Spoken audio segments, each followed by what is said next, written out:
The opinions expressed by the host and guests in this show are not necessarily the views of Children's Health Defense.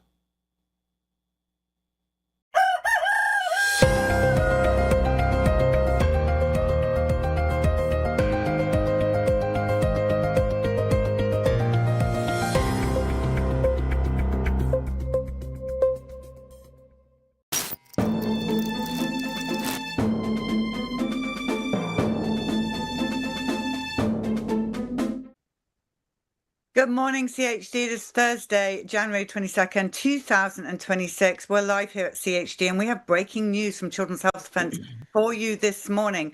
So the headline in the Defender last night is Children's Health Defense hits AAP with RICO suit over fraudulent vaccine safety claims. And here to tell you all about it is Mary Holland, our CEO and President of Children's Health Defense, and Rick Jaffe, our lawyer on this case. Good morning to both of you.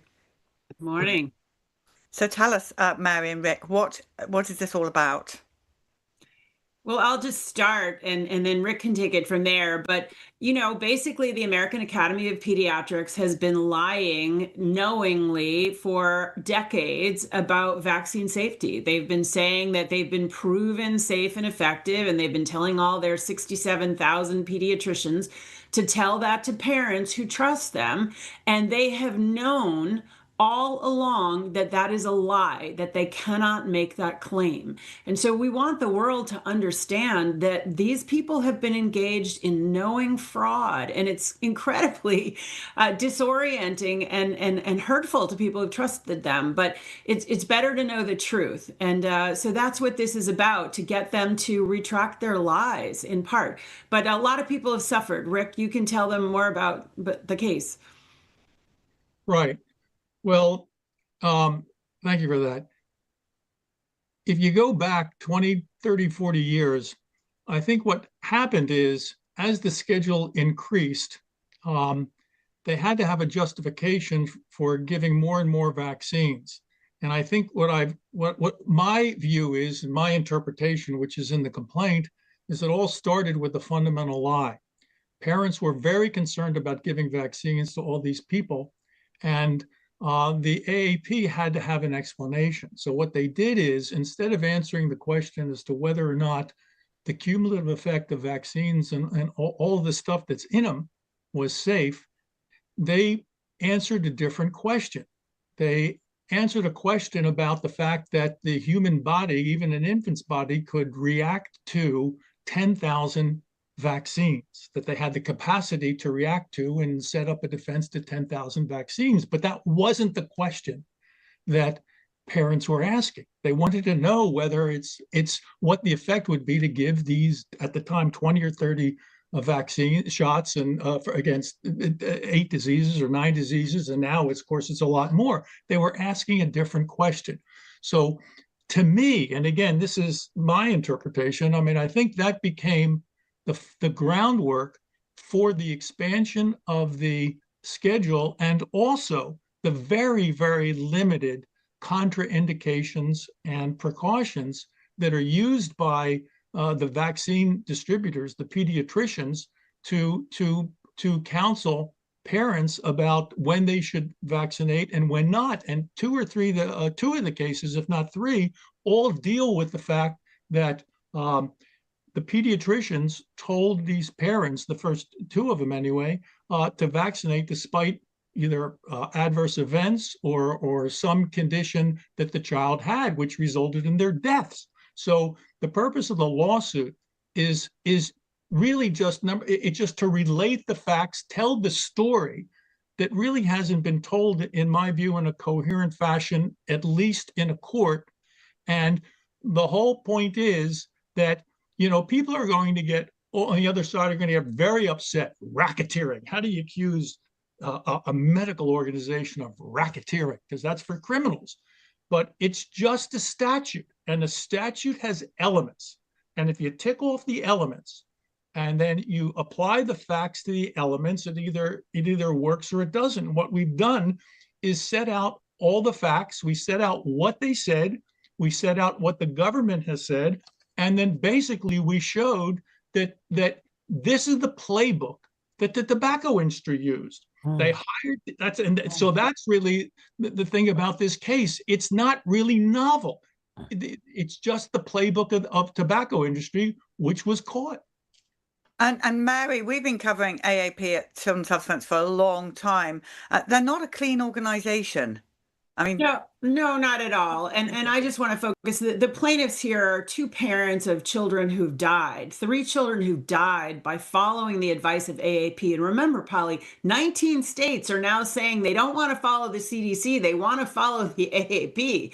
So this is a really critical public policy issue right now. But there's parents of children who've died. There's a parent of a girl who, by following AAP advice, is probably permanently injured. She's in a wheelchair. And then there's two pediatricians, Paul Thomas and Ken Stoller, who told the truth and who were giving legitimate medical exemptions to children who shouldn't be vaccinated. And basically the AAP exiled them from the practice of medicine. We can't have a corrupt organization that puts profits and puts long-term profits and short-term profits ahead of children's health. All health has to be related to the individual, not to the population, and not to some dogma that says vaccines are safe and effective when they're not.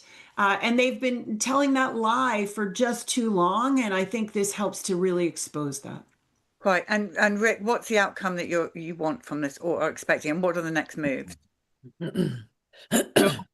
Some I'll talk about, some I won't. But Sure.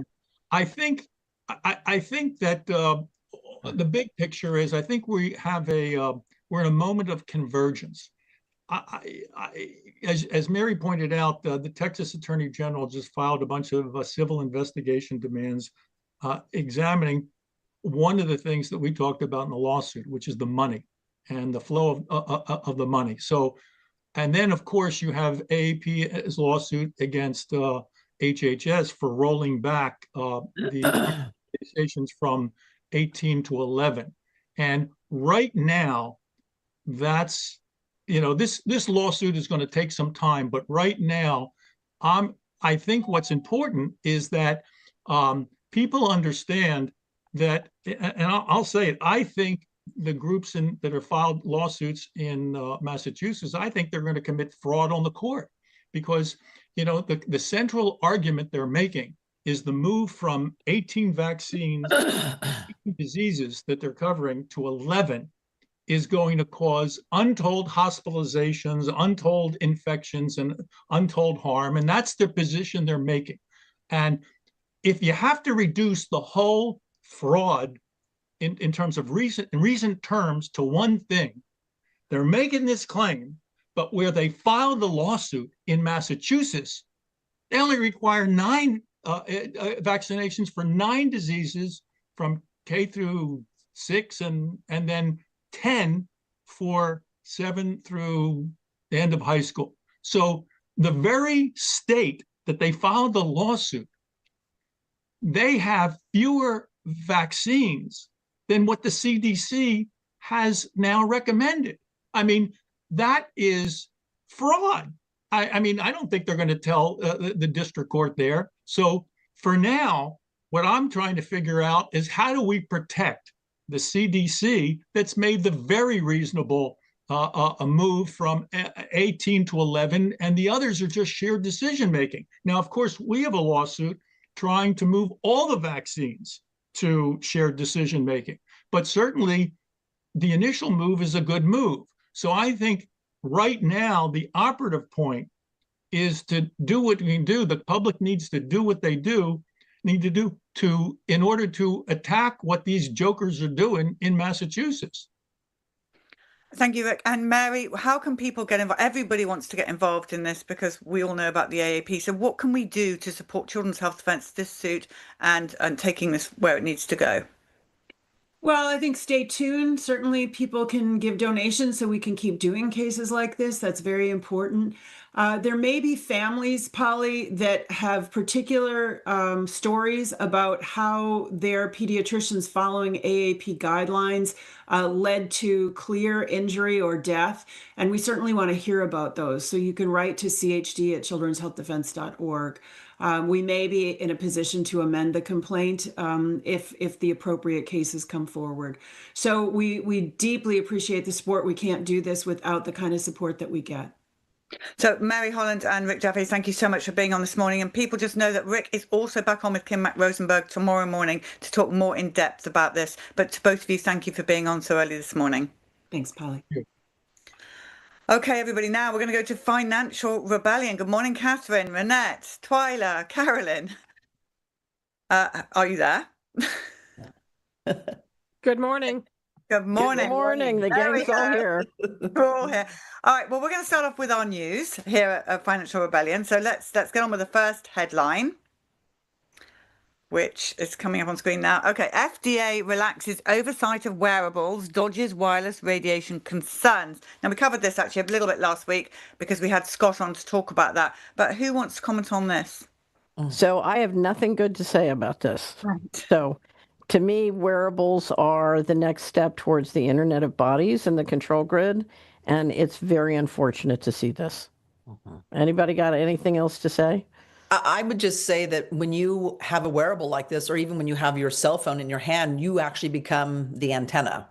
You're an extension of the antenna. Yeah. Right. But what do you think about things like those weird rings, Aura rings, and Apple watches? Because people I've spoken to, and some family members, and I'm saying, you really shouldn't be wearing these, and they're like, oh, these things are fine. It's the phones or it's the bigger things. But I think it all connects in, right? Yep. Yep.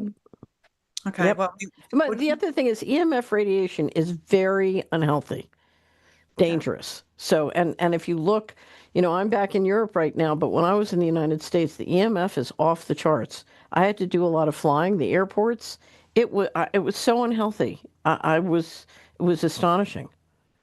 sorry. I know this is a slight change of subject, but Twyla, just before I forget, I just want to say this. I just flew to Destin, Florida to be with my daughter, and I was horrified that it was like sheep lining up to do that. And I was just so disappointed because it wasn't that long ago I reported into you that there were people that were opting out. And this time it made my blood boil. It made me so sad. Everybody's lining up like sheep. I was the only one that opted out. And there's a lot of cases, of wearables, by the way, where they're getting burn marks on their skin, folks. So. Right. And on the rings as well. If you want to carry something, carry an EMF radiation meter and test the EMF radiation and protect yourself. No, I have a little one. I carry it everywhere. It's great. Mm-hmm. All right, let's go to our next piece of news. Iran appears to be jamming Starlink amid protests and internet blackout. What's that about? Someone tell us, please. So this is a very important story, and it fits in with the discussion we're going to have today about the flock cameras and surveillance going on in the United States. So this is a story about every country. What has been happening is we have seen regime change operations going on around the world, including in Iran, where covert operators go into a country, cause riots, cause protests. It's, some would say it's happening in the United States as well. And these are very much engineered operations by private security or intelligence operations, and they depend on extraordinary coordination through the telecommunications. And in the case of Iran, the CIA, or it is said that the CIA and Mossad was running such an operation, and sort of a color revolution, regime change attempt. First, the United States, and the Secretary of Treasury has said this on the record, the United States imploded their currency, and so their currency dropped. People were feeling very frustrated for that reason. The currency lost very quickly 95% of its value, and that targeted. And so then the covert operators went in and were trying to cause protests, including getting people together in a crowd, and then doing things that cause the security agencies to shoot. And they, instead of hitting, you'd have a covert guy shoot somebody, and then the security guys would shoot back and hit innocent people, and they were off and running. Anyway, Iran shut down the internet and it shut down telecommunications, but Starlink was still operating, and apparently the covert teams were all using Starlink. And this is a system which has given tremendous confidence to the people who use it that countries cannot protect themselves against what's called hybrid warfare or regime change operations. And it's not clear what equipment was used. the thinking is it was probably Russian or Chinese, but the Iranians were able to literally block a very significant amount of the Starlink signals so that the covert operations not only could not implement what they were doing, but they could be identified and picked off. And Iran was able to shut down the whole thing. And as soon as that happened, the leaks you were getting from both Israel and the United States about we're about to go to war with Iran immediately stopped. And the war with Iran was off the table. And the shockwaves went around the world because this is part of the invisible weaponry that has given the United States and the empire so much confidence that it can engineer regime change. And we now see both in Russia and Iran, two countries that have been able to checkmate the hybrid warfare. And I hate to say this, if you look at things happening in places like Minnesota, we need to figure out how to do the same domestically. Absolutely. Anybody got any thoughts on that? Well, I guess the thing I would say about it is, to me, it shows the power to completely disable communications everywhere. So let's just say somebody decided that they were going to attack the United States, and they had this capability, and suddenly nobody could communicate with each other. Nobody had any other phones. All the phones are gone. Everything is gone. There's no way to talk. There's no way to even find out where other people are. I just think that we have been made vulnerable by moving everything to digital, everything to towers, everything to signals. And people think it's, cool and convenient and, all this kind of thing. I think what we see here is that it's a danger. So we have groups, we have Solari circles all over the country, and we have groups that are now organizing to do everything with ham radio so that in the worst case, they can communicate among each other and help each other. Sorry, Catherine, what radio? Ham radio? Do you know what a ham radio is? You know. Yeah, so handheld radios that have a certain distance, and you can network globally. The other thing is mesh networks. So there are many different techniques we have to organize locally and then node to node, and it's time to start learning how to do that. Mm-hmm. Okay, I thought you said ham, H-A-M, ham radio. That's why I was confused. You didn't say ham. How do you spell it? It is ham. Oh, it is ham. Yeah. Okay. How do you spell it? How do you spell ham? It is In ham HAM. radio? HAM. HAM, yeah. Good. Okay. We also have a two-way radio where we have our own channel. We had our own channel that was created for our own group of people by local communication companies. So you can do that too. There's a lot of different things you can do. So when you were a mayor, what did you have for disaster recovery? Did you have two-way radios? Did you have ham radios? What did you do? No, we didn't. We're so small. No, really what we had was our local radio station, KVMR. That was where we would connect. But again, if everything goes down, the power goes down, they have generators for a while. But yeah, it was our local radio station. Right. Yeah. All right. And next piece of news, please, Lou. All right, this is Noel Karihan. I don't want to get that wrong. What's this about? There are many Georgians who refuse to get real ID. Is this a Twyla one? Yeah, this is. So this just came over the transom to me this morning, and so the Secretary of State has decided that he wants the legislature to pass a law that would mandate that you have to have a real ID to vote. And this is ridiculous because people don't even recognize, maybe he doesn't even know. You never know what anybody knows these days, but this is a federal ID under federal control. And the idea that he would want to put the federal government in control of state elections, like the federal government could just mandate that they have a switch to turn off people's IDs, whatever the federal government would decide to do. So, but this is where they're going. And California, last year, there was a Republican in California who also wanted to mandate real IDs for voting, saying that this was going to, make sure that people were citizens and only citizens could vote. But as you all know, the real ID is for people who are here of legal status, which could mean they're on a green card, right? They're a permanent resident, whatever. They're not necessarily citizens. So I don't think that he probably has all his facts in order, but just the idea that they'd put the federal government over elections by having a federal identification card required, not a state. Twyla, when I saw that, I thought that it was that he was proposing that they put to a vote whether the state should require a real ID, and I thought that's a great idea. Then I found you got to have one in order to vote. Well, and Georgia, interestingly enough, Georgia already has a requirement for a real ID. You don't Right. get to have a state ID there. And so now he wants to move even further to say that you have to have it in order to vote. So he's not even just saying you have to have an ID to vote, but you have to have a real ID, the federal ID, in order to vote. And I'm just guessing that he doesn't have all of his facts straight, but nonetheless, this is where this is all going, and we have to stop it. So, but last week, didn't we just cover the fact that ICE won't accept a real ID Yep. as proof of citizenship because it's Yep. not reliable? That's correct. That's right. That's like, what I said, a permanent resident or, somebody on a green card could get a real ID. So, he just doesn't know what he's talking about there, but his direction is wrong completely. And this person who put that up on X, she is a state senator in Georgia. So we are working with states all around the country on legislation either to completely extract themselves from real ID or essentially to put poison pills in this whole movement toward real ID. And so, we'll be in contact with her to see what she might want to do. All right, great. We have one more piece of news, please, Lou. And this is Don Johnson. Already 25 data center cancellations and postponements this month, expecting to see 100+ months towards midterms.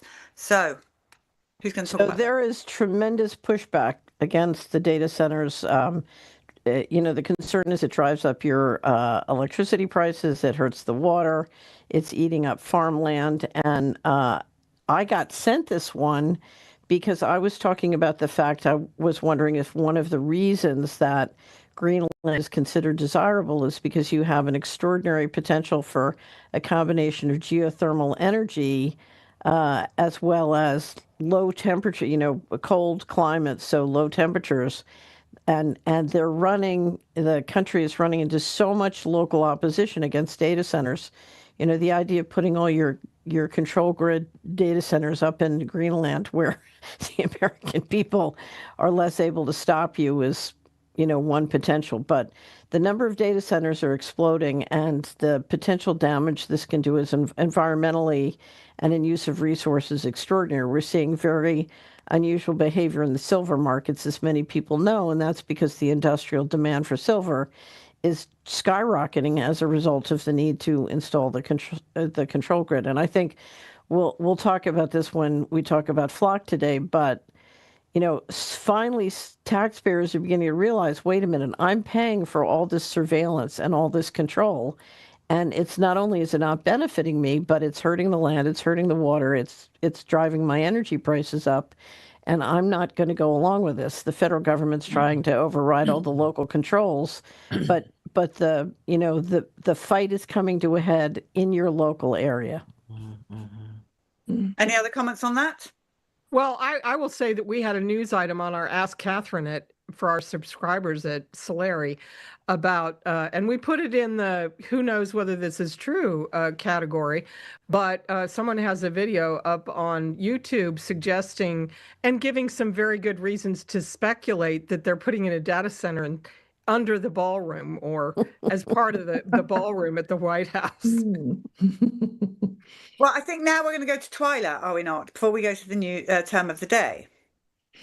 Well, thank you. Yes, so I'll give an update on what's happening with Real ID because beyond that piece of news in Georgia, there are other things happening. But first, I just want to mention that we have decided to hold a live webinar on Friday, January 30th. Called Can You Fly Without Real ID? So we have people signing up from all over the country. You can just go to our Facebook page, CCH Freedom, and we have the link to register pinned at the top. So I'll just start with that.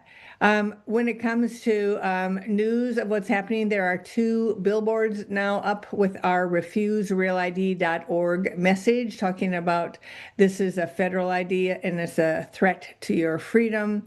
One's in Minneapolis, another is in Cape Girardeau, Missouri. Last year there was one in Texas and one in Kentucky. So we've had 4 total. Some stories from the field. So when we think about what's happening on February 1st, we know that TSA is beginning to charge $45 and put people through screening who don't have a real ID or other TSA acceptable identification like passports and passport cards. And they've really kept that or other identification kind of silent in their messaging because I think they just really want people in the real ID. But the passport card, and a total of 16 identifiers will get you into your flight without any problem. But the interesting thing is that I just saw an article from KOMU News in Columbia, Missouri, and they call it a fine. And this is great because, of course, that's exactly what it is. The TSA says, this is just a new travelers program, but it's not. It's a fine. And so this news outlet says that you could be fined for not having a real ID. And that's a quote. So that message of it being a penalty, not just a new traveler program, is really getting out there. In addition to that, in that article, no, maybe it was a different article. Oh, yeah, the LA Times. That's right. The LA Times is talking about that there will be biometric kiosks from TSA biometric kiosks in the airport, but even them with their reach into, the government couldn't figure out if they were yet installed or not. And so apparently these kiosks are going to be where I don't know, your biometrics get taken. But what kind of biometrics are they? Is it going to be the facial scan that you get at the airport? That's really, I think, taking a picture of the 50 points of your face, and they might be cataloging them, even though it doesn't catalog the photo, right? The photo gets deleted. Are the points deleted? I don't know. But they could also take fingerprints. They could take retinal scans. We don't know what's going to happen in these kiosks, and this is the first time that I've heard about the kiosk. But I have heard about the TSA, not the checkpoint, but the TSA, what do they call it? Oh, some other kind of place where you would check in first before you actually get to the TSA. That's right, the checkpoint versus the security checkpoint. So there's something that's going to be happening. And for anybody who's flying starting February 1st, please keep track of what's going on. Go to refuserealid.org. Tell us your stories. What happens at the airport? What do you see? Is there confusion? Is there chaos? Are people waiting in lines, not getting to their flights? I don't know what's going to happen, but it will be interesting. As a reminder, this $45 fee lasts for only 10 days of travel. So if you're traveling for 2 weeks, you're going to have to pay it twice. And just one more reason to know that this is not a traveler program, that this is a penalty. The other two traveler programs last for 5 years. TSA PreCheck Global Entry, they last for 5 years, and you just pay, either $80 or $120. This is $45 for 10 days. So they want to make you feel the pain, and they want to compel you to comply with Real ID, but you must not comply. You must get your passport, get your passport card, and then if you can, get rid of your Real ID or absolutely refuse not to get one. Now, just a few stories sort of about things that I've heard that are happening. So a person from Vegas contacted us and said that they made the switch and they really appreciate all the work that we are doing. And that includes all of you who are letting me come on this program, talk about this, and get people to realize what they can do well, first of all, what Real ID is, but second of all, what they can do to stop it. But there's also a woman who told me that she went to the post office. I can't quite remember what state she was in, but she said there was an unprecedented lineup of people for passports. People would approach the desk and they say, "Oh, you want a passport too?" And it was like again and again and again. So I do think that the message might be getting through that people are not to get real IDs and they must get passports in order to thwart what the federal government is trying to do here. Now, I can't remember if I told you this little story of this lobbyist that I met who wondered why I was at this event with attorneys general. And I said, well, we're leading the opposition against Real ID. And he said, I love Real ID. And I said, well, that's only because you don't know what it is. And, I gave him the facts about, it's building a facial recognition system. It's for far beyond flight. It could be for banking. It could be for healthcare. It could be for anything the Homeland Security could think of.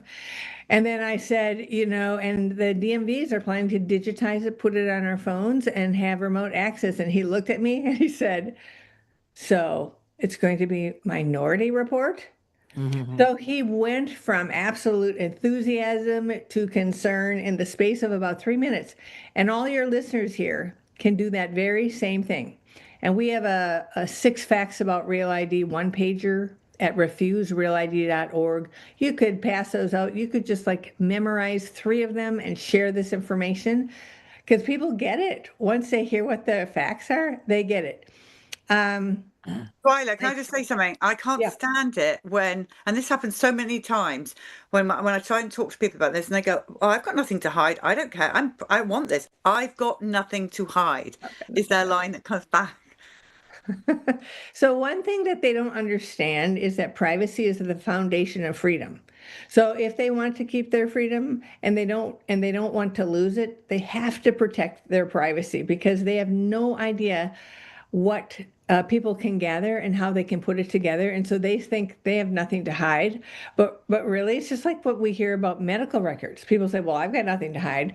Oh, well, have you looked at your medical record? Have you seen what the doctor has said about you in your medical record? Because people report that story, that kind of story back to me when they actually get a copy of their medical record and they see what has been written about them. And so, people shouldn't assume this and they should just realize the importance of privacy to freedom. Without privacy, there is no freedom. Privacy protects you against surveillance, outside control, profiling, putting 2 and 2 together, family members together, coming up with a story about your family because they got all of your family members and now they know what's happening in your household. I mean, there's so many things. People should never say that, but it's just because they're clueless. So I will also say in a world of plunder, we're not just talking about data about what you're doing or how you use your time. We're talking about the data about your assets and your children.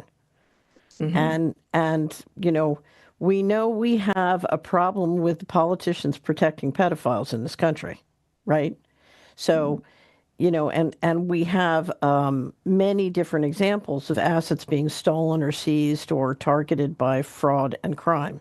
So you have assets, and I dare say you don't want to make information about those assets available to the wrong people who'd be inclined to take your assets.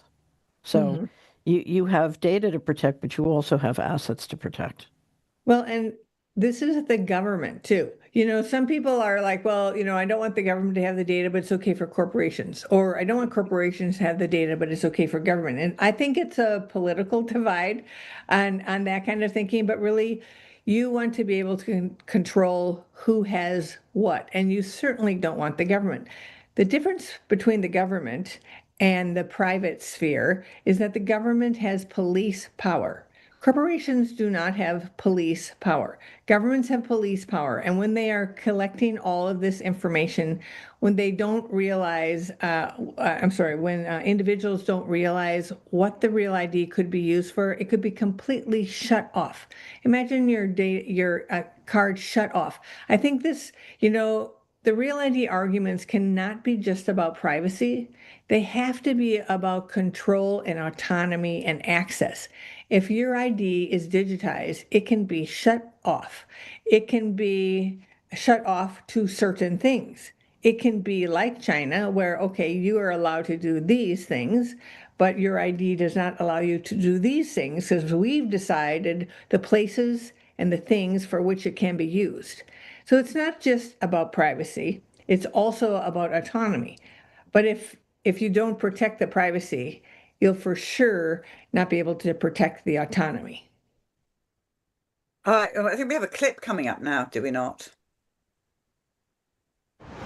How many people have seen a police program that's being used called Palantir? It is in your police officer's car, on your police officer's computer. So while you've got the person pulled over, you can start to drill down on this person. It's not just like a DMV photo and an NCIC anymore. You can see all their bank accounts, the balance in their bank accounts, the last times they declared cash somewhere. You can see every time they hit a flock camera anywhere in the country. Flock is a giant national traffic monitoring system that is basically everywhere now. And they're taking photographs at every intersection all day. And it's using AI to read license plates and put identities of people, places, and it's just keeping all that data, all of it, That's what they've got in their car right now, and we're not getting that in discovery. We're not able to confront it, and we're not able to use it as Brady evidence. We've got Fourth Amendment issues galore, obviously. I didn't realize how prevalent it was. There has never been a surveillance program in the history of the United States that was not used brutally and in a corrupt fashion. And now we have the biggest surveillance system that we've ever had. Wow. And now I'm going to do the term of the day, which is a license plate reader. And Homeland Security calls it an ALPR, which is automated license plate reader. And I'm going to read you what Homeland Security says a license plate reader is. Automated license plate readers have been part of a law enforcement toolkit for well over 2 decades. And I will comment that I knew about a lawsuit coming out of Cincinnati by a locality that was basically setting up a speed trap and issuing fines when you drive through there. And a friend of mine filed a lawsuit on behalf of someone who objected to that. So that must have been probably 12 or 15 years ago. ALPR systems use cameras and software to automatically capture, analyze, and store vehicle license plate information.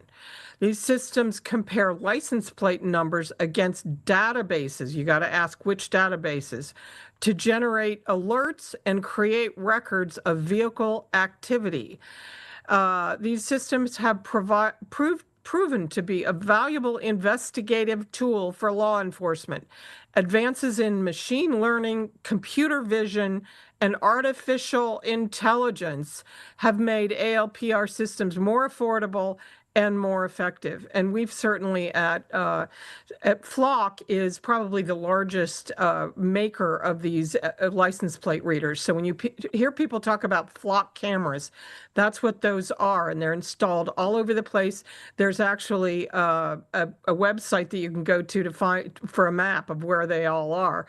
And there's one right up the street from me.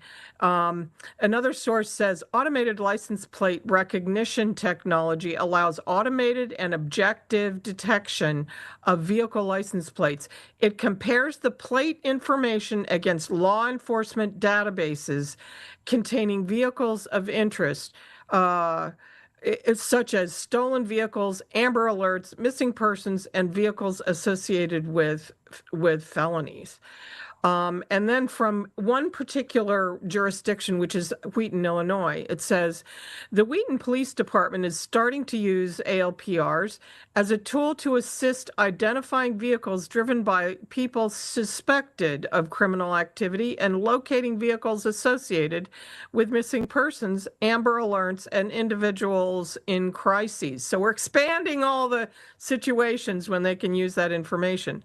This technology supports City Council's community safety strategic priority, prioritizing health, safety, and welfare of our community.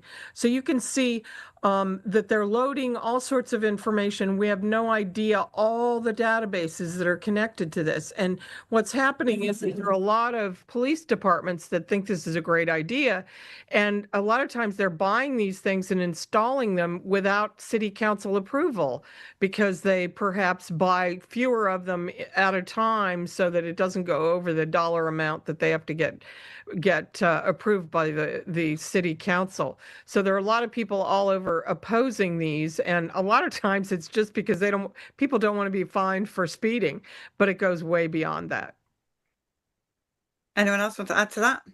I'll add to it that I know somebody who, I'm sure this is what happened now that I know more about this whole system, but he got stopped by a police officer because there was something about his license that didn't quite compute, or it seemed like it was somebody else. And so then he had to go basically immediately to get this fixed so that that wouldn't be assumed again by another police officer going by with a camera. So, yeah, they thought that he was, a crook. And I think ICE is using them too. And the thing is with these Flock cameras and the other license plate readers is they actually don't need the license plates any longer. So if you have a dent in the car, if you have certain bumper stickers, if you have a roof rack, anything that's different about your car, they can now identify your car without your license plate, essentially.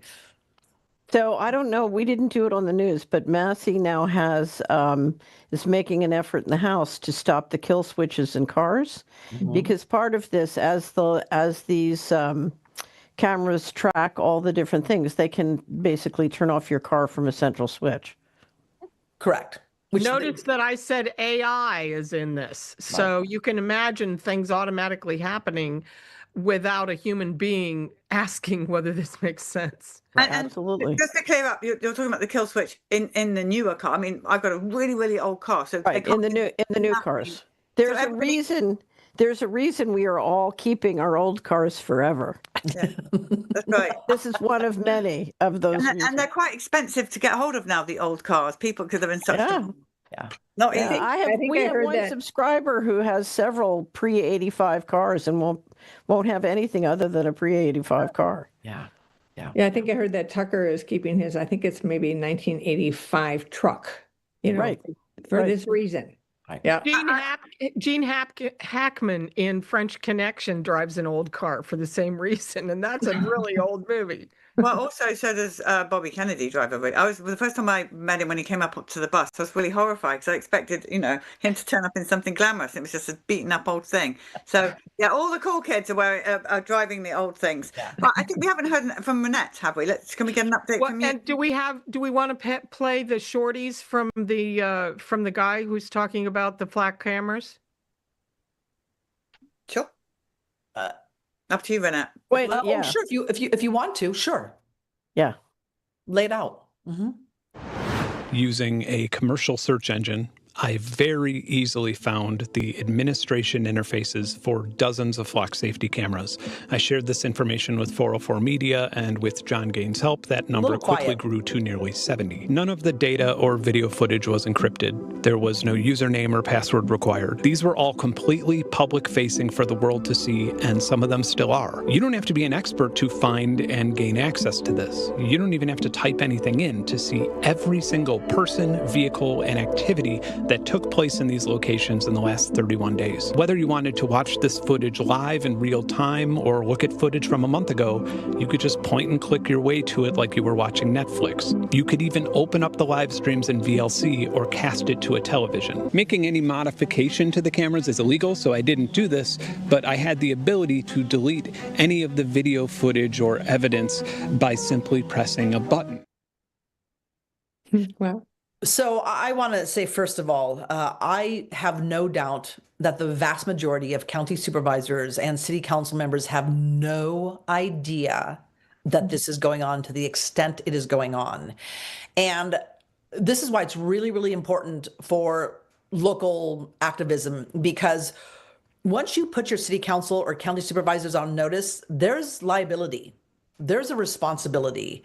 And once they've been notified that, look if somebody gets into these things, is surveilling someone, is targeting someone, somebody is robbed, somebody is murdered because of these cameras, and you have been notified and you did nothing about it, you're going to get sued.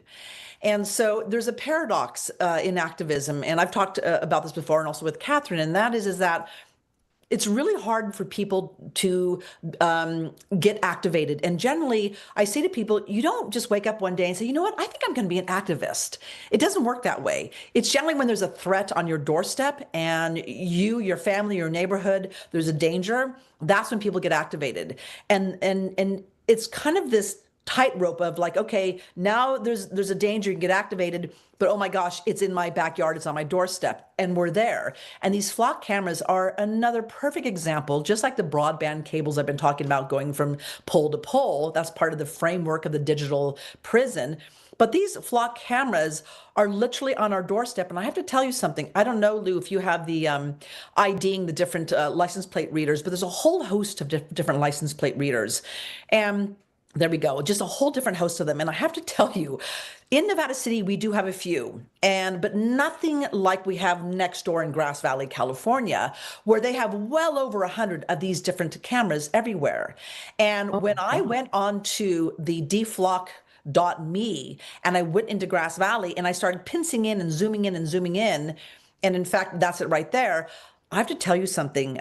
I was horrified. I was horrified because I realized I've been driving around in this town and there are cameras everywhere. And they generally are not in the intersections. They're generally like in entrances of HOAs or, along the main thoroughfares. And they're catching your comings and your goings. And if somebody wants to target you, and there are cases where police have targeted exes and, spouses during marital problems, they can do that. They can see when you're not home. They can see when you're going to the bank, when you're returning, when you're shopping, putting important items that you just bought at Walmart or something in your garage. They can see all of that. And so what we've done is we're going to have some fun with this, because one of the most powerful things you can do is visually start showing your friends. And so what I have here is a toolkit. It's called Watch the Watchers Action Plan. And we will have that PDF down below.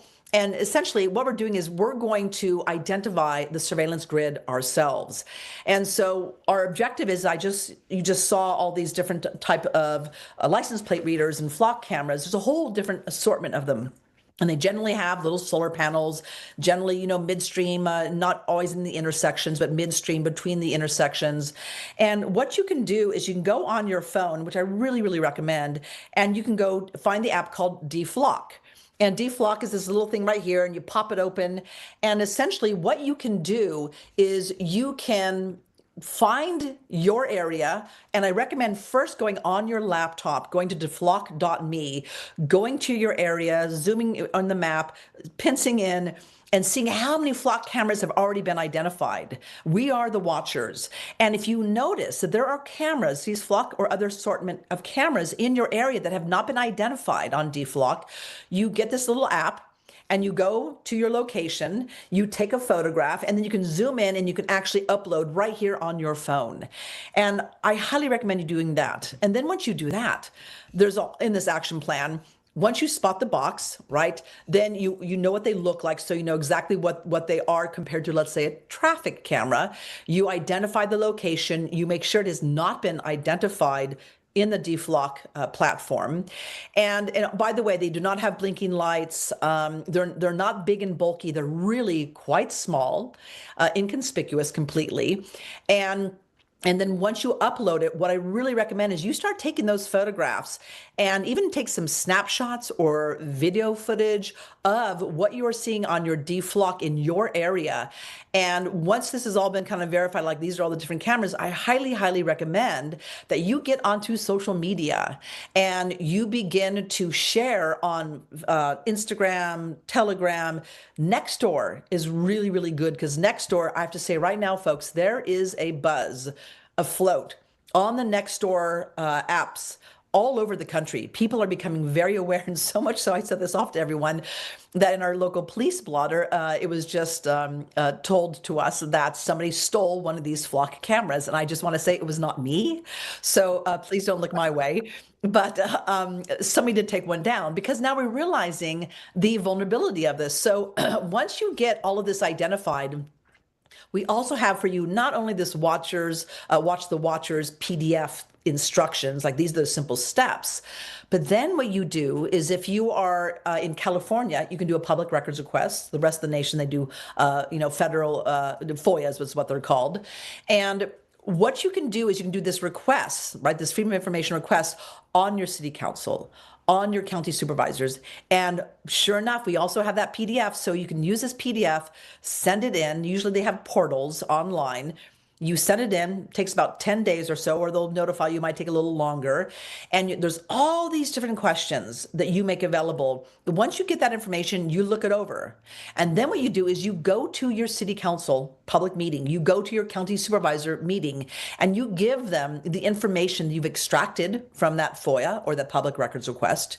And you put them on official notice saying, do you realize the risks and the danger? And don't hit them over the head with this. I have to say that I'm sure that most of them don't really know about this. So just let them know. It's just like the Telecom Act and the legislation we've been talking about and the FCC proposed rule changes. These city council members have no idea about, they just have no idea.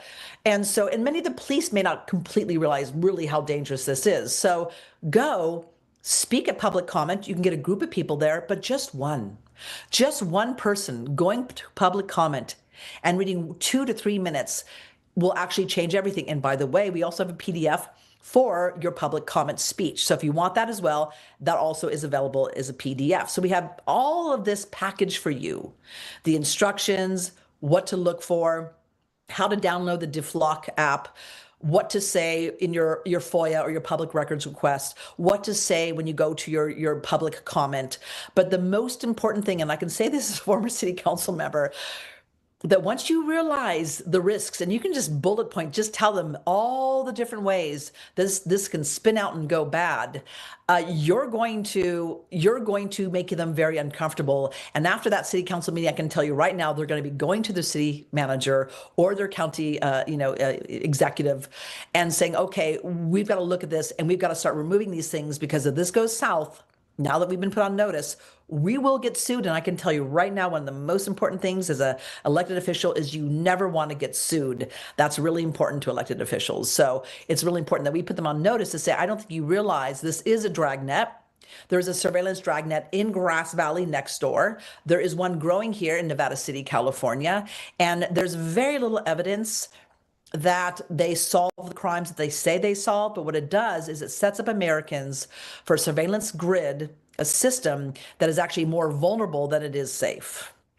So, Renee, let me just ask you a question, two questions. We just had the former head of MI6 explain that the digital ID was a real national security issue because all that data collected in one place would absolutely be hacked by other countries. Yes. And now we're looking at a system which is less secure than what often the federal, and having been a federal regulator, I will tell you, if you want to make sure data becomes public, give it to the government and tell them it's a private database, because they're absolutely not secure. But so part of the notice of liability is making clear that it's not, that these systems are vulnerable to international hacking.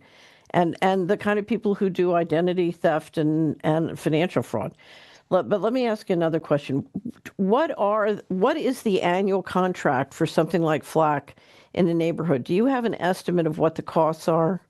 Well, it's thousands of dollars. I used to think actually originally that we were getting paid to install these things, but it's the reverse. So it's usually a few $1,000s. It's not exorbitant, but nonetheless, it still costs the taxpayers. So really, what we're doing is we're paying for our own surveillance. We're paying. Right. So for the I thought the contract in Scarsdale that was written up originally was hundreds of thousands of dollars. Well, it probably depends upon how many cameras you have. Each camera costs so much, so it probably goes up more and more and more. But each camera, I think it's like a couple thousand, maybe a year. But if Grass Valley, we're seeing there's different, and they have a contract. We're seeing there's over 100 of these cameras in Grass Valley alone. And I don't know exactly, and they're not all flock cameras. They're different kind of cameras. So I have no idea, but it's somewhere in the range of hundreds. But this can be part of your freedom of information request. In fact, I'm pretty sure it's in there, as well as when were they installed, what direction are they pointing, what crimes have they solved, prove that to us. And once you put them on notice, it's only a matter of time. And I'm going to say again, people are becoming very, very alarmed by this. It's really starting to hit a crescendo. So well, if it's $1,000 a camera, well, and it's $100,000. $100,000, right? Right. So wouldn't you like to see property taxes lowered or something else funded? I mean, if you look at the total cost of a municipality funding the control grid, right, we are paying for something that we don't want, that's draining us, but we're not paying for the things we need municipalities to be doing. 100%. And also the thing that's just really shocking is, and it was mentioned, I think maybe Carolyn, you mentioned this, is that they have this way of slipping it in there by making sure that they only do a few cameras at a time. Because if it is $100,000, if it's $50,000, the city council has to approve it. And so they just do a little bit at a time. So it's always under the radar. That's why most city council members and county supervisors have no idea this is going on. But what's so upsetting is that there was never, ever a agendized item on this. There was never a public discussion of the risks and the benefits. This was all done without the acknowledgement, without the consent of American citizens. And now when you look at, and I'm asking everyone, go to dflock.me and zoom into your community, and you'll just see there'll be a little circle and it'll say 25. what that means is when you zoom in further and further, you're going to see 25 little cameras, which way they're actually aiming. And you're going to see that everywhere you go, you are being surveilled. And I have to say this, it's with these digital IDs, with everything on your phone, it's not a matter of if it's going to be hacked. It's a matter of when. Every hacker is going to be going after that information. And no offense, but I don't know why we would ever trust these technocrats for safeguarding our information. I mean, if I were diabolical like them, I would be like, hey, great, everyone, let's get you all onto one iPhone, all your information, digital tracking, and we'll hack it. That is so valuable. I'm sure they probably have back doors that take all that information as well. That's what they want, is they want control. So I wouldn't even, it's not even to be outside hackers. Why would they even trust the companies themselves not to take that information and then blame the hackers? Well, and there have been cases in Denver, I believe, is one case where I think it was Flock, but the manufacturers represented to the city council people or the mayor. Mayor said, well, they're not using this for ICE, for example. And, you know, if you're in favor of what ICE is doing, just imagine all other purposes. And they represented they were not using it for ICE. And someone actually went in and probably did a public records request and found out they absolutely were turning over the information to ICE. So who else are they turning it over? I also want to say there are movements regarding going after school districts for doing things that people don't like. And they have been producing something called a notice of liability and sending that to governmental people, actually in that case a superintendent of schools, and saying, here's a notice that you may have liability for doing these things. And what happens is that this superintendent then has to report to the carrier of the insurance that they have, and I'm assuming that other public officials have insurance, and they have to tell their insurance companies when they're getting a notice of liability. So if you and your friends want to deliver a notice of liability, Renette can probably tell you that would be an occasion when there would be some alarm. Yeah, I've done notice of liabilities, and it's great. Everyone's got these surety bonds, so we've all been bonded for just that, for being, sued, and it goes up generally to about maybe $30,000, which wouldn't take very long to get through with attorney fees. But yeah, you can do that. But again, just publicly putting them on notice alone at the public comment, they now know that they're liable, and that changes the whole entire dynamic. So I just say to folks, this is our opportunity, because it's been very ethereal. We've been hearing about the digital cage and the digital ID and for many, many years, but now we're actually seeing it tangibly in the physical, popping up all around our community. And this is on our doorstep. And we saw that kind of motivation when COVID struck. And I saw thousands and thousands of people come out, hundreds of people in my community alone coming out because the threat was on the doorstep. Well, once you go on to deflock.me and you see how many cameras there are, you realize your children going to school, your children walking home from the bus stop, all of these things is making your family very, very vulnerable. So this is your moment to activate. And I have to say, I don't think it would take long to really turn this around, but this is the tangible physical reality of that digital cage. It was quietly popped up over the last few years. All of us being told, oh, it's just law enforcement, it's for your own safety. And we come to find out it's not for our own safety, it's massive data surveillance.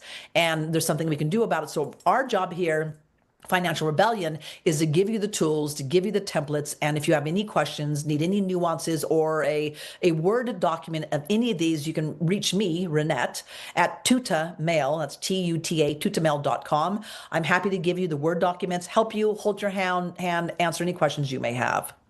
No, Renette, that's amazing. Thank you for that. And Twyla, I just have a question for Renette, because in all this conversation, I decided to go and check out what was happening in South St. Paul, which has flock cameras, but it has this, these frequently asked questions, and it says they capture still images. And in this discussion, because I haven't known a lot about this, I was thinking that it was actually video. They're saying it's still, they only keep them for 30 days. They don't identify individuals. When you hear all those things coming from a government agency, what is your response to that? Well, that's why you want to do a public records request or a FOIA for sure to get that information, because generally they're not telling you the truth.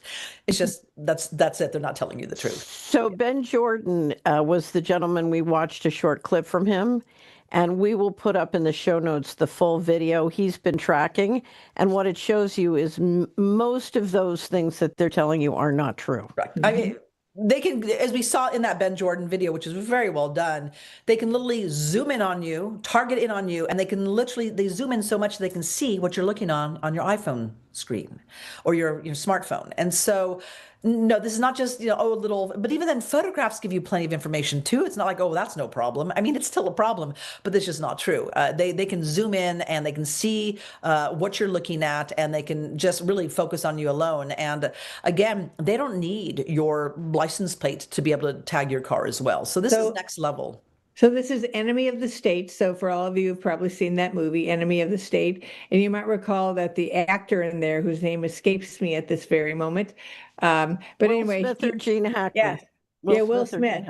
Will Smith said in an interview that it scared him to death, and there were like 3 weeks that he almost couldn't sleep because he said everything that they were using in the movie and talking about in the movie was old technology, and then and it was scary enough as old technology, and just the thought that then there was new technology that wasn't that. When you see Enemy of the State and you realize that was old technology and now it's much more advanced, then this is Enemy of the State come to life. To let you know about how advanced this is, it's been popping up now on social media. I haven't tested myself. I'm almost afraid to, but they're now discovering that they'll ask Siri, oh, Siri, can you tell me if this is the right tool that I need to fix my car? And Siri go, oh, no, that's the wrong size wrench. And then they'll deny that your screen is even watching you. So it ends up that iPads and your screens are actually watching you, and they're actually catching them, tricking them into, is this the right recipe for my lasagna? And Siri go, oh, no, you'd be better off for this if you're a vegetarian as you are. And so they've been tricking it. And these, not only are they listening to you, and they have extraordinarily precise microphones. I am shocked by what they can pick up and the distance they can pick up. And they're actually listening more for sounds than even watching. They can get a lot out of the sounds of what you're doing. But now they're finding out that these things are actually watching you when you don't know. So mine's off usually. I have it also turned down. If I do have it on, I'm very. So Renette, I'm going to send you, and anybody who doesn't have it, let me know. I'm going to send you a Solari Report Faraday bag for you. Oh, I'd like one. I have one. I'll send. I have one. I have one. So, Yes, so if you need to take your phone with you, but you don't want to be watched and recorded, put it in the Faraday bag. Twyla, I will send you one. Polly has one. I have one. Nice. Yeah. Okay, everyone, our time's up over time. Renette and Twyla, I can't thank you enough for your education every single week, learning so much. And of course, everybody, please subscribe to Solari. Now, Financial Rebellion will not be on next week because it's Dr. Nass's turn. It's the end of the month. But we will be back the following week. So, but until then, from everybody here, thank you to all of you supporters and viewers out there. And please keep sharing this vital information. So we'll see you in 2 weeks' time on Financial Rebellion. Thank you, everyone.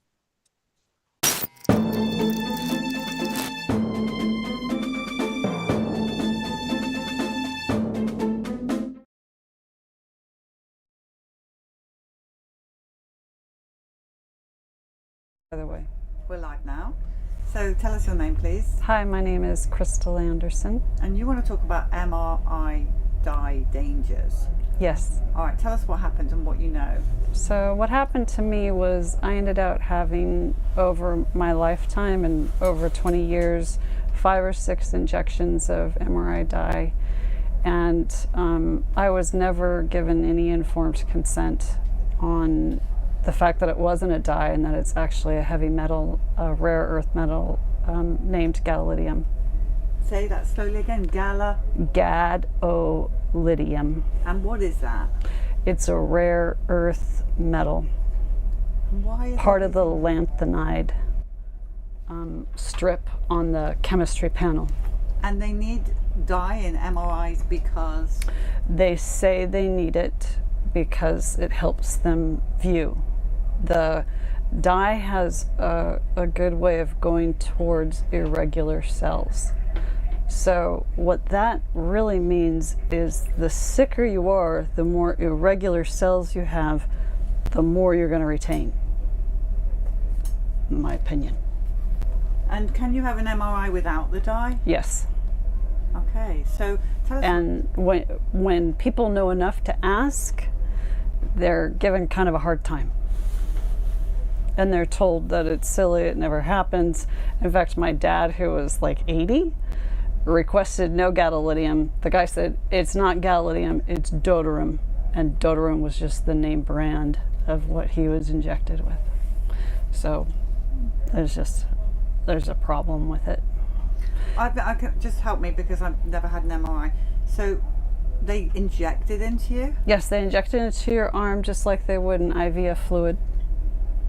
Before you go into the machine? Yes. So it's like a vaccine-y type thing? Just like an IV fluid, right? But dangerous, poisonous fluid. So yeah, just you're injected. And what they don't tell you is it deposits permanently, and they've known that. And there's studies that say that 60 to 70% of the radiologists won't report seeing gadolinium in your brain. So they're all actively not telling you what has been done to you. So tell us what happened to you. What were the symptoms? Tell us what happens when you said you had 6 MRIs? Yeah, well, I had one when I was like in my 30s, and I remember not feeling well after it. And the MRI was normal, and then speed forward like another 15, 20 years. I wasn't feeling well. I had been to an endocrinologist, and they said, well, let's just check your brain out. So I had an MRI and didn't feel well. And then 6 months later, they wanted to do a repeat to see if my pituitary adenoma, which is a tiny tumor, was growing or not. So then I had my second injection, which was actually my third because I'd had one long time before. And that's when I got really, really sick. And I was running around. I found a neurologist. I was like, I am so sick. I'm like, and the feelings that I was having were so bizarre. And she was like, okay. And because she didn't know the side effects of her own medication, she's a neurologist, they're the ones that use it the most, she injected me 2 more times. And the interesting thing was that the side effects are so delayed, like they're cumulative and they take time. And I remember I was walking on the street in Seattle, and you know how buses go by and like if they're backing up, they go like I could feel it to my bones. I became see-through. I couldn't be around cell phones. I felt electricity. Then I went to an allergist who said, oh, you have an elevated tryptase. That's associated with mast cell activation syndrome, which you might be familiar with because it's associated with like a lot of chronic illness. And then they said, well, your tryptase is elevated, so we're going to do a bone marrow biopsy. And that's when they found the precursor to multiple myeloma. And Which then is what? What's multiple myeloma? Multiple myeloma is bone cancer. And you have that? I have the precursor to bone cancer. And I didn't have that diagnosis before. And then I developed fibromyalgia. So for me, fibromyalgia is as bad as it is for a lot of people. I have a lot of chronic fatigue. I have flares. I have good days, bad days. And if someone like grabs my elbow, it hurts. So, yeah. And then I became a frequent flyer for the medical system. And they're a lot looking for a lot of help. And oddly, I think it's possible that the reason why I was at the doctor in the first place was possibly that I had some infectious diseases, possibly Lyme and parasites. bacteria and fungi. And so how have you helped yourself? Well, right now I'm on an anti-Lyme, anti-parasitic, antifungal, antibacterial drugs. I just spent $500 for like 2 weeks of meds at the pharmacy. I did chelation for the gadolinium. When they put the gadolinium inside of you, they attach it to a chelator called DTPA. And so they're using the DTPA to chelate it out. I did that a few times. So once again, if someone has to have an MRI, for whatever reason, I don't know, they go in and say no dye. Well, there is the situation, I would say that we have a complicated world. So it's complicated is the answer. So the answer is to do your own research, and one of the more important times to have the dye is with brain cancers. So I'm not going to say no, we're not giving any medical advice out. You're just warning of the dangers of MRI. Yeah, I'm just saying everyone I love, I'm trying to get them to not use it. Okay, sounds like good advice to me. Okay, so we've got some heavy music going on in the background. Yeah. So I want to say thank you to you for your warning to the people. I appreciate that. Thank you for being here. Thank you. Okay, This and all CHD TV programming is made possible by generous support from viewers like you. Please consider making a contribution today to keep our programming going strong. Thank you.